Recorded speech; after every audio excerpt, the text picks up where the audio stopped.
अच्छा, ये टॉपिक है हमारे पास एंगुलर वेलोसिटी। इसके लिए पहले ये डायग्राम समझनी है। अगर इस डायग्राम को देखें तो हमारे पास ओ एम जो है नहीं, हमारे पास एक फ़िक्स एंगल है। इसके थ्रू हमने पोजीशन वेक्टर आर ले लिए जिसको हमने ओ पी कह दिया। अगर उसके एक्सिस ड्रॉ करें तो ये हमारे पास एक्सिस उसके बन रहे हैं, ठीक है। उसके अंदर हमने ओ पी को हमने पोजीशन वेक्टर कह दिया और उसके बाकी एक्सिस है, और ये हमारे पास साई एंगल है और ये थीटा एंगल है। इस डायग्राम की कोई मुझे खास समझ नहीं आई, लेकिन ये इसी तरह इनके बनानी है। ये ना मैम ने समझाई थी, बस ये डायग्राम के थ्रू बाकी सारा काम होना है। ये डायग्राम याद कर लो, बाकी काम हो जाएगा। अच्छा, हमने ये फार्मूला पढ़ा हुआ है ना कि स्पीड मल्टीप्लाई बाई टाइम जो होता है वो डिस्टेंस के इक्वल होता है। तो हमने सिंपल डेल्टा से इसको मल्टीप्लाई करवा देना है। डेल्टा हमारे पास स्मॉल चेंज है।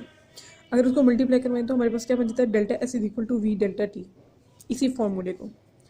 और अगर डायग्राम के अंदर देखें तो डेल्टा एस क्या बन रहा है, डेल्टा एस ये वाला, ये इसको इस तरह लिख लो या उस तरह लिख लो, एक ही बात है। तो हमने इस तरह लिखा है और हमने ये देख लिया कि ये पी क्यू के इक्वल है।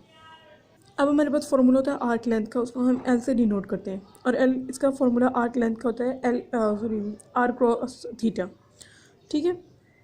डायग्राम के थ्रू उसको दोबारा देख लेते हैं।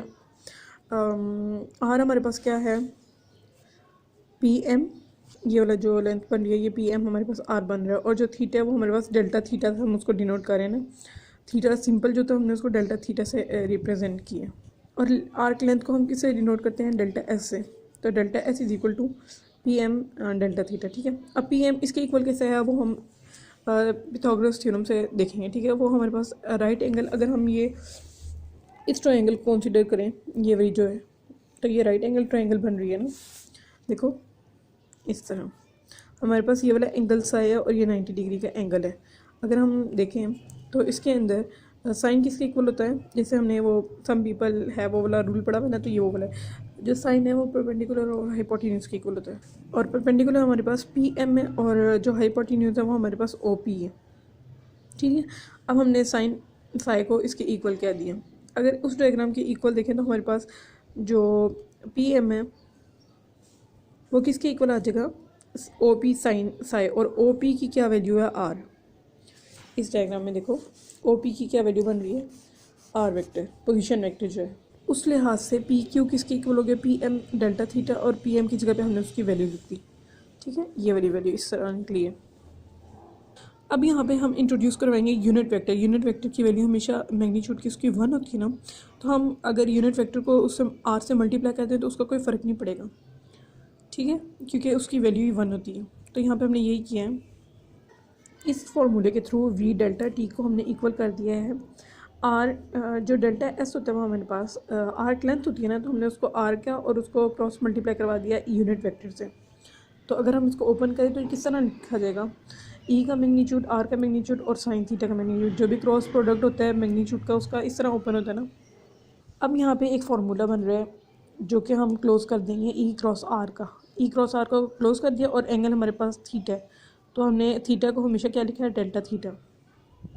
यहाँ पे हमने फार्मूला क्लोज किए। अब यहाँ से जो डेल्टा टी है वो इधर नीचे चला जाएगा, तो वी इज़ इक्वल टू ये वाली वैल्यू एज इट इज़ और delta theta over delta T आ गया। अब डेल्टा थीटा और डेल्टा टी को हम इस तरह लिख सकते हैं डॉट की फॉर्म में, क्योंकि ये इसकी डेरिवेशन में बनती है। और ये हमने क्यों इसके इक्वल किया, क्योंकि डेल्टा थीटा स्मॉल चेंज है ना, उसको हम D theta over D T लिख सकते हैं। जो भी है डेल्टा को इस तरह भी करके लिख सकते, सॉरी इस तरह भी करके लिख सकते हैं, और चेंज जो होता है डेल्टा और डी की फॉर्म में भी लिख सकते हैं। तो हमने इसको बस आपस में चेंज किया जहाँ जहाँ पे हमें ज़रूरत पड़ी है।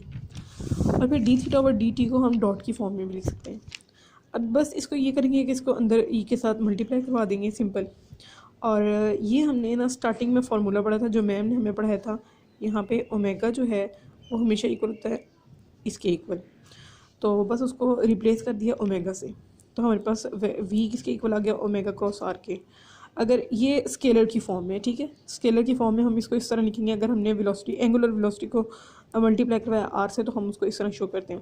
लेकिन अगर वेक्टर की फॉर्म में लिखना है तो फिर हम इसको इस तरह लिखेंगे, यानी कि उनका क्रॉस प्रोडक्ट और उनके वेक्टर की फॉर्म में लिखेंगे, मैग्नीट्यूड ख़त्म हो जाएगा। ये हम लोग इस तरह लिख सकते हैं कि अगर आर वेक्टर है उसका मैग्नीट्यूड ले लिया जाए तो वो उसके स्केलर के इक्वल, हमने ये वेक्टर एनालिसिस में पढ़ा था, तो हम उसको इसके इक्वल लिख सकते हैं। अब यहाँ पे हम इंट्रोड्यूस करवाएंगे कर्ल, क्योंकि हम ये सब कुछ काम कर्ल के लिए कर रहे थे ना। अगर दोनों साइड पे कर्ल को मल्टीप्लाई करवा दिया जाए तो उसके आगे से किस तरह सॉल्व होगा। कर्ल को हमने वेक्टर में पढ़ा हुआ है कि इससे शो करते हैं, इससे, ये वाली इसकी है ना नोटेशन इसकी। यहाँ पे ना मैम ने जो अलीना बोला था ना, वो मैम ने पता नहीं उसके अंदर कुछ चेंजिंग की थी, लेकिन मुझे ना वो इतनी क्लियर नहीं है। मैम ने कहा था कि ओमेगा हमारे पास जो है ना वो कांस्टेंट वैल्यू है, तो हम उसको ओमेगा यानी कि सबके इक्वल होगा, ओमेगा 1 ओमेगा 2 ओमेगा 3 ये सारे इक्वल होंगे, तो हम लिख सकते हैं ओमेगा को 2 ओमेगा, हम इसको 2 ओमेगा से डिनोट कर सकते हैं। लेकिन वो कैसे किया वो मुझे इतना सही नहीं पता। जो गूगल पे या फिर अलीना ने जो मेथड करवाया था ना, वो ये था कि कर्ल को हम इससे डिनोट कर सकते हैं, और अब इनका क्रॉस प्रोडक्ट अगर आपस में सब कर लें तो वो 2 ओमेगा की इक्वल आ जाता है। और उसका मेथड ये है, ये इसका मेथड गिवन है कि आई जे के की फॉर्म में हमने पहले लिख दिया इसको, और इनको जब हमने मल्टीप्लाई करवाया तो ये इधर इसके इक्वल आ गए। और इसके इक्वल आने ये सारा, ये तो मैं मेथड पता ही होगा कि किस तरह इनका क्रॉस प्रोडक्ट लिया, वो सारा डिटेल से देख लेना। और जब हमने उसको कर्ल से मल्टीप्लाई करवाया, दोबारा उसका क्रॉस प्रोडक्ट लिया, एक दफ़ा क्रॉस प्रोडक्ट हमने लिया ओमेगा और आर का, ये हमारे पास किसका है, ओमेगा क्रॉस आर का। और जब हमने उसको उसका कर्ल के साथ क्रॉस प्रोडक्ट लिया तो वो इसके इक्वल आ गया आपस में।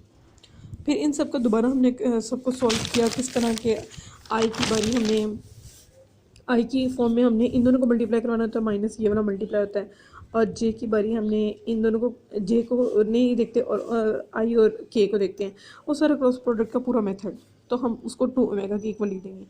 तो इस तरह हमें पता लगता है कि कर्ल वी जो है वो 2 ओमेगा के इक्वल आ गई। ये अब इसका ना, इसके अलावा अगर कोई मेथड है तो वो मैम को पता है, या शायद अगर मैम की बात ही इसने सही तरह सुनी हो तो उसको पता होगा कि वो इस मेथड के अलावा 2 ओमेगा किस तरह आ सकता है।